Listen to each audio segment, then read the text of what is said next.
Welcome to the Self-Control Show, a podcast for men. If you get defensive, shut down, or find yourself going 0 to 100, you're in the right place.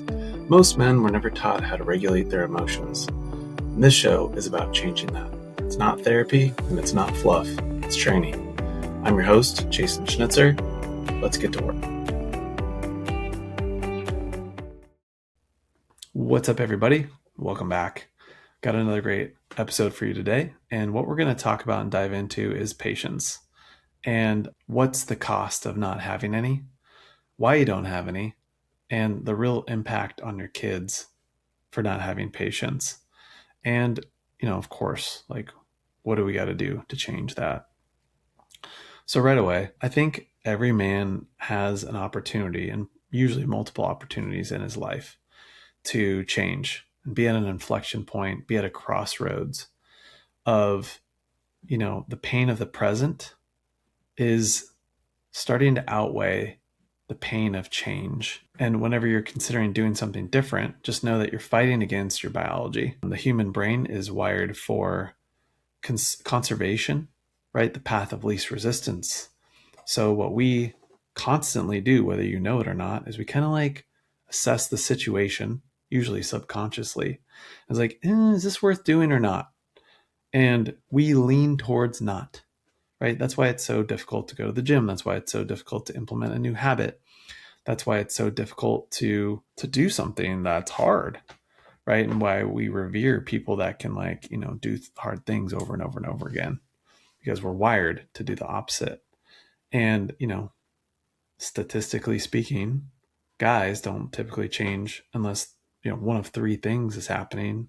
Number one is the beginning or the potential end or ending of a relationship change, right? It's shocked into oh, I got to do something about this, or hey, I really don't want to mess this up this time. I'm going to try really hard to do something different. The other one is fatherhood.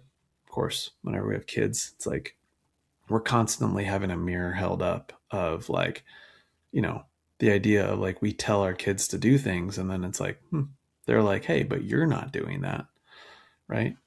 And then the last thing is just health scare, right? Whenever you get an injury, whenever there's a health scare, cancer, right? We get sick or debilitated in a way that takes our physical health from us. It's kind of a shock, a beautiful storm. Ideally, we recover from it, but it's a glimpse into our mortality. Not hey, this life is beautiful and short, and we are sure lucky to be here in the situations that we are, however difficult they are. Why I start off with all that is just I think a big part of understanding and wanting to change is really understanding the cost, right, of not, and what you're currently creating if you resonate with not having patience. Practically breaking it down, because a lot of times what I hear when I don't, a guy tells me, he's I just don't have patience. And it's hey, what does that look like or sound like in the moment for you? And usually it's well, I lose my shit on my kids and I don't even know why, right? Sometimes it's over the littlest things. Sometimes it's over something where it's I know they're 4 or 6 or 8 years old, right? And they're gonna do kid shit, but I still can't, for whatever reason, something in me just goes off. I boil over, I get hot.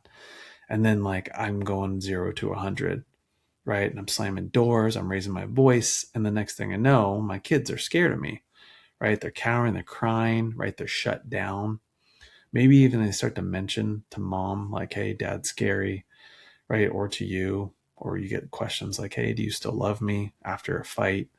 After, you kind of have an episode or, go scorch earth, right? You're kind of left to pick up the pieces, and then you come back to, and you come to the realization man, did that punishment really match the crime, right? The reactions up here at a 9, but my kids are being kids at a 5 or a 6. They're not hurting anybody. Heck, they're usually 10, 100 times better than me, right? It's just the line that I hear is man, they're really good kids. They're not doing anything bad. They're not doing half as much stuff that I used to do. Yet still, here you are doing the things that you're doing in that hard moment that are having whether you know it or not, lasting impact. Because what happens, right, if a kid's being a kid, right, they're kind of going about their day, right? Think about it like driving, right?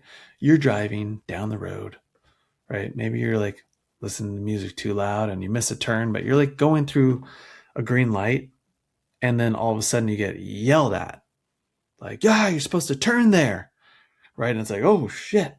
You kind of get like zapped back into reality. You're kind of zoned out, just doing your thing, right? Because as a kid, that's what you do. You kind of like zone out and do your thing because you're like learning. Everything's new, right? The front part of your brain that you need to kind of like focus and like switch tasks and to like decide, right now I should really put my iPad down, turn the TV off, set my video game down, put my book down, put the puzzle down, stop playing, and listen to dad and mom because I can go eat dinner now and then we can come back to this. Kids don't do that. They're like, this is so awesome. I don't care about everything else, right? So there's a natural tuning out that goes on, just like you would tune somebody out if you're really focused on something at your job, for example, right? It takes effort to switch out of that mode to listen to somebody. And then it also takes effort to get back into that zone, right? That's why people get irritated when they're bothered as adults. Now, think about a kid who doesn't have any capacity as of an adult doing kid stuff. They're like playing around, not knowing what's going on. And all of a sudden, out of nowhere, dad gets mad and he gets angry and he gets big and he gets loud, right? And although basically every guy I talk to is like, I would never hit my kid. I would never, that's not something I'd do, right? Well, your kids don't know that. Your kids don't have enough lived experience to know that dad would never hurt them, right? All they know is like this person that I love that's responsible for me, that if I didn't have, would mean that I would be alone, abandoned, and on my own, and probably dead, is mad. There's a disconnection. I can see that. I can feel that. And what it does is it sends that kid or your kids into a fight or flight state, right? Where they are either going to fight or run away. And if it's too intense, what happens is they just shut down fully. Right? They go through the fight or flight state all the way into a shutdown state. And most kids can't fight. Most kids don't have the option to run away. Also, though, some kids joke about like, I'm going to run away. This house sucks, right? What do? They fawn, they appease, they freeze, right? And they, because they don't know what's going on, say whatever it is basically that you want them to say to make it better, right? Even though they're not sure, even though maybe they don't agree with you, right? And so practically what that does is, what does it do? It creates a people pleaser, right? So if this is you, what you are setting your kids up for is to people please, right? Because they have a situation, they want to do something, they're being told not to, but they don't have a choice. So they have to do something against their will, right? And instead of us coming in and being like, yeah, I know that really fucking sucks that you have to do that. And we're still going to do this. And we can come back to that. It's like, that's the muscle we want to flex, which will allow you to go in and out of things, right? But what happens when you don't do that is you are now forcing your kid to do something they don't want to do, right? And guess what? That gets wired into their system. So when their boss asks them to do something they don't want to do, right? But they feel like there's an authority there, they're not going to stick up for themselves. They're not going to stand up for themselves. They're going to be yes men and yes women, right? Most guys that I talk to don't want that shit, right? And they're not going to know why they do it. And what's going to happen is they're going to wake up when they're like 40 or 50 and have a midlife crisis because they're like, I don't even fucking know who I am, right? That's because they've said yes to doing the things for their entire life because of this pattern that they didn't want to do. And they never chase their dreams, right? Is a way that can show up. Maybe it seems like that's a far-fetched thing. Maybe not, right? Maybe you can link that to your own life, right? And because what we want to do in that moment is be able to meet your kid where you're at. But you can't do that unless you've got your own shit figured out, right? Because we don't want to raise people pleasers.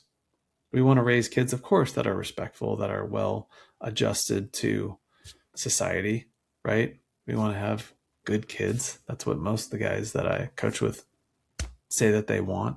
They're like, yeah, but I don't want them to be disrespectful. And it's like, well, part of being a kid is that. And guess who they're going to disrespect? It's like you. But they're not doing it in a malicious way, right? They're doing it in a way of like, hey, I'm having trouble here, right? The phrase that I always go back to is your kid isn't giving you a hard time, right? They're having a hard time. But if you don't have any patience because you've burned it all up, right? Going 80 miles an hour yourself, right? If you're always stuck in a fight or flight state, if you're always worried about the next thing, if you can't be present, if you can't tune into where they're at and give them what they need, guess what's going to happen? They're going to be, it's going to flip, right? And they're going to be more about what you need. Oh, can't do that because I got to make sure dad's okay, right? Oh, is dad going to lose it on this or not, right? Start becoming anxious. They start like looking at you before they do the thing. And they start second guessing themselves because again, they're more externally focused as opposed to like focused on themselves, learning how to like be a human being themselves. They're like, hey, is it okay? If he's okay, I'm okay, right? Attachment science would say like that's how anxious attachment starts. It's like, oh, I'm not okay unless dad's okay, right? And how that looks in the future for partners, for example, if you have a daughter, right? If your daughter is going to choose into a relationship that is familiar, the example that was set, right? And so if you are super loving, like you want to spoil them, you want to be the best dad on one hand, but on the other hand, you lose your shit. Well, guess what? They're going to choose into a relationship with a guy that's volatile like that too, because it's going to feel familiar, right? Because that's just what they learn to do. Oh, yeah, that's right. When he gets really upset, it's actually my responsibility to make it better, right? So your daughter is going to choose into a relationship where usually with somebody that's closed off to their own emotions, right? And they're going to be the fixers, people trying to fix it. And that's not to say that it couldn't happen the other way too, right? Your daughters or your sons could treat their partners just like you're treating them, right? That could happen, or the reverse can happen, where they turn into people pleasers, right? And they stay in these relationships that are toxic, but they don't know it because it's familiar and that's what they got. So again, all to talk about like what are the stakes here truly, because what you're doing is you're wiring their nervous system for like what's safe and what's dangerous. And that happens at home. It happens between the relationship between you and them. And it also is reflected back in the relationship between you and your wife, right? How loving and attuned and warm are you able to meet her when she's in having a hard time, right? Not to say that like don't not have a backbone. I don't believe in happy wife, happy life, right? It's happy spouse, happy house. There's two people in every relationship, and we want to include ourselves as well. But all of that to say is going back to patience, right? Usually, if we don't have patience with our kids, there's things with our wife that we don't have patience for. And ultimately, if we don't have patience with our wife, the cost there is inevitably like we're short, we're quick fused, right? A lot of times it's like, maybe it's like she's bringing up the struggle with the kids and you're just like, you're trying to fix it, or you're not able to listen, right? And you're frustrated and you're quick to respond. There's no space for her to just share. That becomes a feeling of not feeling emotionally safe, right? You hear that a lot now. I just want to feel safe. I don't feel safe with my husband, right? And it's not our job to like provide perfect safety, but what it is our job to do is to make it safe enough for her to share, for your kids to share, and be in control of our reactions so that we don't take away that space. We don't burn it up and make it disappear, right? Because what that does is it sends them internal. They start holding things, right? And if you're doing this, how that might look with your wife is like she starts to pull back. She starts to come off as cold, come off as resentful, right? Doing things on her own, hardening, closing off, etc. And then it can start coming out as like passive aggressiveness, criticism, critique, because it's like she's holding so much, right? And then the pattern in the cycle happens where like a lot of times physical intimacy gets withdrawn because emotional intimacy isn't there.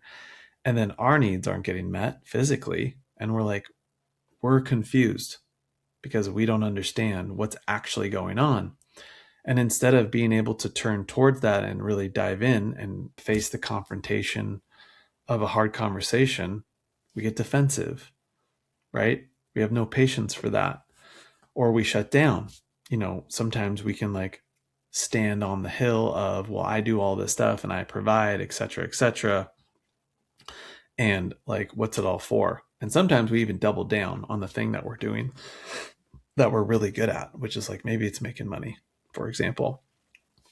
But so many guys that I know make a ton of money, right? Or do well for themselves and still at home, like it's cold, right? It feels like roommates. There's no passion there. And that's because you're missing a huge chunk of what's going on. You can't meet your kids and you can't meet your wife with patience, with emotional safety, with the space to be able to just have closeness, right? And not be afraid of that quick snap fire, like reaction out of seemingly nowhere. And in order to do that, what you need to do is be able to regulate your emotions, right? Most of us guys, like we didn't get taught this in school. And anything having to do with emotions, right, has basically a negative connotation to it. Because if you have certain feelings, you get made fun of, you get put down, you get criticized, you get looked at differently. And in a lot of ways, like it knocks us down the totem pole, right? If we're emotional. And what we want to do is be able to meet the occasion, right? We don't want to be totally all caught up in our emotions, right? To where we can't do anything, right? Because we're so emotional, we can't get off the couch, right? And we just like run away from the world. But we also don't want to be completely cut off from it, right? And that way, like we can meet a threat, right? If something does call for us to, put our emotions aside and do the thing regardless, we want to be able to like action and take action, whether that's like a hard mental or emotional thing or a physical thing, right? We want to be able to meet the challenge.